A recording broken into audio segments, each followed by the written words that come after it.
Hello বন্ধুরা, প্রতিবারের মতো এবছরেও চলে গেছিলাম খাল্লায় লক্ষ্মী ঠাকুর দেখতে। আর এবছরে আর বন্ধুদের সঙ্গে যাওয়া হয়নি, এবছরে সত্যি ভাইদেরকে নিয়ে গেছিলাম, কারণ ওরা দুর্গাপুজোয় সেভাবে মজা করতে পারিনি, তাই চলে গেছিলাম দিদিভাইদের নিয়ে। আর রাস্তায় অনেক মজা করতে করতে পৌঁছে গেছিলাম আমরা এই ঢরঢরে রাস্তায়। রাস্তার কী যে অবস্থা কি বলবো, দুপাশে এরকম রাস্তা, মধ্যিখানে একটা বড় নদী, দামোদর নদী, অনেকটাই চওড়া জানো, কিন্তু রাস্তা সেরকম কোনো পরিষ্কার নেই।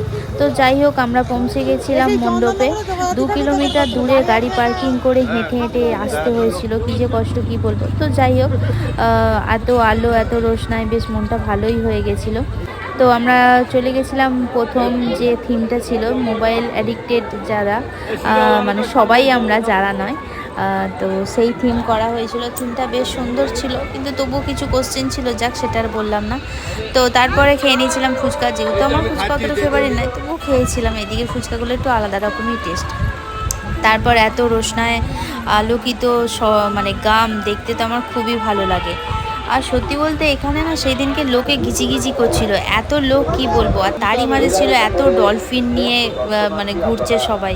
আমার তো ডলফিনগুলো নেওয়ার খুব ইচ্ছে ছিল, তো যাই হোক বর্মশাই কিনে দেয়নি।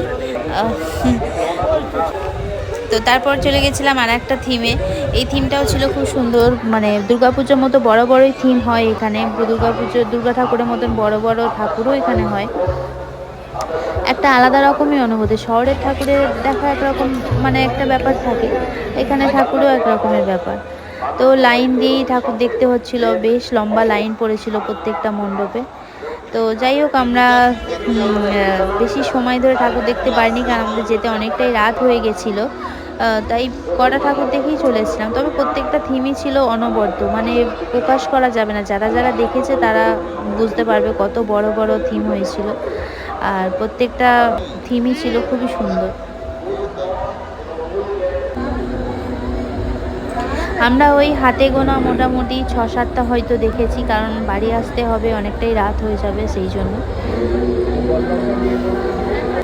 তারপরে খেয়ে নিয়েছিলাম একটু আইসক্রিম, যা গরম হচ্ছিল কি বলবো। তারপর এটা হচ্ছে আরেকটা থিম, যেটা হচ্ছে অপারেশন সিন্দুর।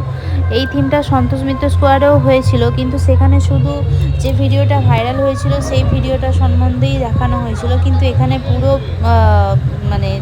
কি বলবো, যে যে ঘটনাগুলো ঘটেছিল সেই ঘটনাটাকে পুরো তুলে দেওয়া হয়েছিল। আর যেটা লেগেছিল খুবই ভালো, সন্তোষ মিত্র স্কোয়ারের থেকেও খুবই ভালো।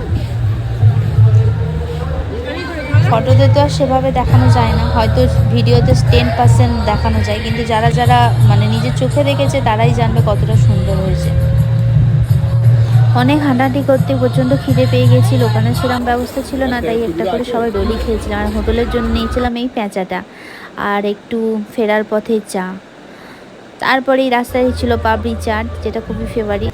তারপর পাপড়ি চাট খেয়ে সবাই মিলে বাড়ির উদ্দেশ্যে রওনা দিলাম। তো আর কি, tata, bye bye, good night.